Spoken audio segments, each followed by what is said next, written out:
एक आदमी डर के मारे देखता है कि उसने अभी अभी जिस जंगली कुत्ते को कुचल दिया था वह असल में एक बेहद कीमती यूनिकॉर्न था जिसके पैरों से जादुई रोशनी निकल रही थी। लड़की ने बस हल्के से उसे छुआ और तुरंत एक अजीब सी ताकत पा ली। लेकिन जब वह ब्रह्मांड की ऊर्जा महसूस कर रही थी तब आदमी ने फावड़ा मारकर यूनिकॉर्न को मार डाला, क्योंकि अगर यह बात सामने आ गई कि उन्होंने प्रथम श्रेणी के संरक्षित जानवर को मारा है तो दोनों को कम से कम 10 साल की सजा हो सकती थी और आज मिला अमीर आदमी का ऑर्डर भी रद्द हो जाता। यूनिकॉर्न को मारने के बाद पॉल बिना किसी हड़बड़ी के अमीर के महल में जा पहुंचा। यूनिकॉर्न की लाश कार में छिपी थी जिसे बाद में निपटाना था। शेल्डन परिवार इलाके का सबसे बड़ा कारोबारी परिवार था, लेकिन अब अमीर गंभीर बीमारी से जूझ रहा था और अपनी वसीयत तैयार करवाने के लिए पॉल वकील को बुलाया था। बातचीत के दौरान लड़की को शरीर में एक अजीब ताकत महसूस हुई। वह तुरंत बाथरूम गई और बस हल्के से पहुंचते ही चेहरे के मुहासों के निशान पल भर में गायब हो गए। उधर पॉल को फाइलें देखने के लिए चश्मा उतारना पड़ा। जैसे अचानक उसकी नजर ठीक हो गई हो। लॉरा को एहसास हुआ कि यूनिकॉर्न मानो फिर से जीवित हो रहा है और वह घबराकर पिता के पास गई और जल्दी यहां से निकलने की बात कही। तभी बाहर से अजीब आवाज आई।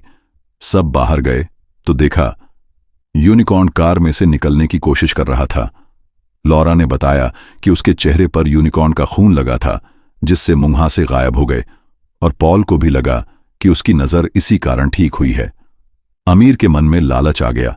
रसोइये ने पुलिस बुलाने को कहा, लेकिन अमीर ने मना कर दिया और मन में यूनिकॉर्न को अपने फायदे के लिए इस्तेमाल करने की योजना बना ली।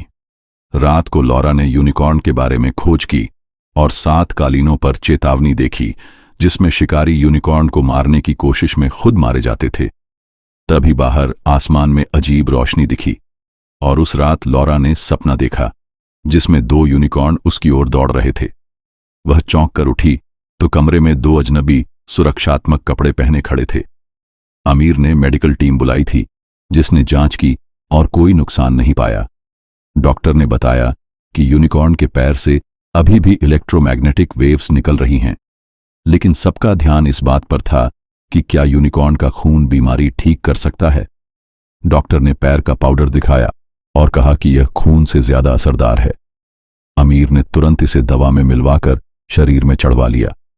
थोड़ी देर में उसका कैंसर ठीक होने लगा और उसने यूनिकॉर्न की लाश अपने मुख्यालय ले जाकर और दवा बनाने की सोची, लेकिन वैज्ञानिक ने कहा कि यह कृत्रिम रूप से नहीं बन सकती।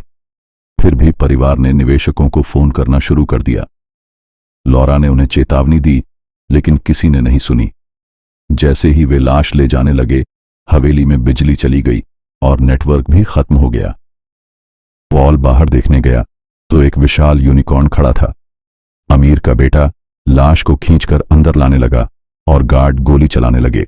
लॉरा कार में छिप गई, लेकिन यूनिकॉर्न ने हमला किया और दीवार के पास उसे दबोच लिया, मगर उसका चेहरा देखकर शांत हो गया और उसे छूने को सिर झुका दिया। तभी गार्ड ने गोली चला दी और यूनिकॉर्न भाग गया। सब मोमबत्ती जलाकर सोचने लगे कि यूनिकॉर्न लॉरा पर हमला क्यों नहीं करता। लॉरा ने बताया कि उसने उसके पैर को छुआ था और अब वह उनकी भाषा समझ सकती है। यह यूनिकॉर्न की मां थी जो अपने बच्चे को ढूंढने आई थी, लेकिन अमीर ने तय किया कि घायल मां को पकड़ना आसान होगा और शिकार की तैयारी करने लगा। लॉरा और पॉल जानते थे कि यह लोग खतरनाक हैं, लेकिन वे फंस चुके थे। हवेली में अमीर का बेटा, काले रंग की महिला और लॉरा बचे थे। बेटा पैर का पाउडर सूंघने लगा। लॉरा को याद आया कि यूनिकॉर्न मरकर फिर जीवित हो सकता है और उसके पास खुद को ठीक करने की शक्ति है। उधर शिकारी दल ने जंगल में यूनिकॉर्न देख लिया और अमीर पास जाकर उसे छूने की कोशिश कर रहा था। तभी पीछे से एक और बड़ा यूनिकॉर्न आया और गार्ड कप्तान को मार डाला। दोनों यूनिकॉर्न ने अंधेरे में हमला किया और पॉल और अमीर ही बच निकले, लेकिन यूनिकॉर्न पीछे लगा रहा। उधर काली महिला ने बच्चे का पैर काट दिया। दोनों यूनिकॉर्न ने अमीर को घेर लिया और वह शांत करने की कोशिश करने लगा, लेकिन अचानक यूनिकॉर्न ने उसका सिर भेद दिया। बाकी लोग हवेली में भागे और दरवाजा बंद कर लिया। अब सब डर गए। लॉरा बच्चे को लौटाना चाहती थी, लेकिन पिता ने मना कर दिया।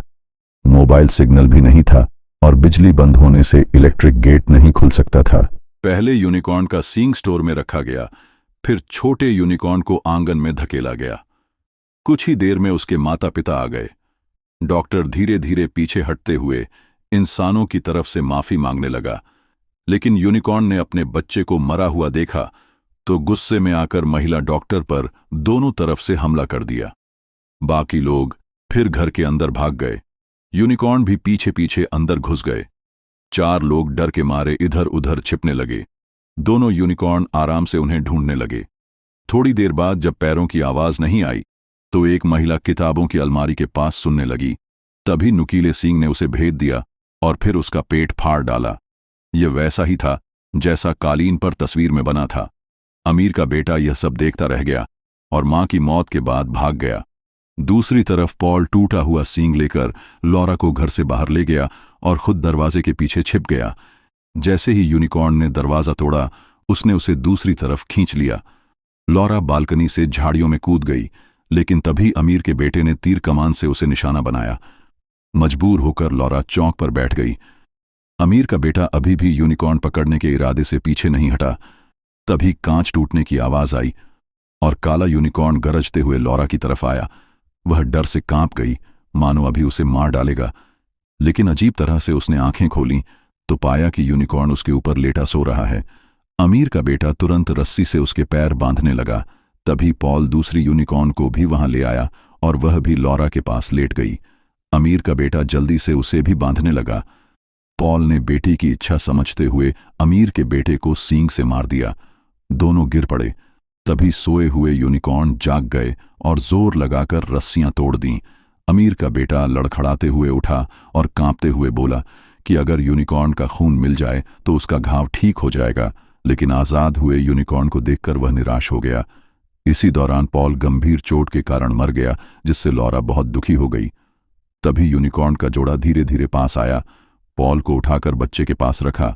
फिर दोनों आमने सामने घुटनों के बल बैठ गए और अपने पैर आपस में छुए, जिससे एक काला भंवर बना और छोटे यूनिकॉर्न के घाव भर गए। उसका टूटा पैर भी जुड़ गया और पॉल भी जिंदा हो गया। इसके बाद तीनों यूनिकॉर्न आगे पीछे चलते हुए अमीर की हवेली से निकल गए और हमेशा के लिए अपने बच्चे के साथ आसमान में घूमने लगे।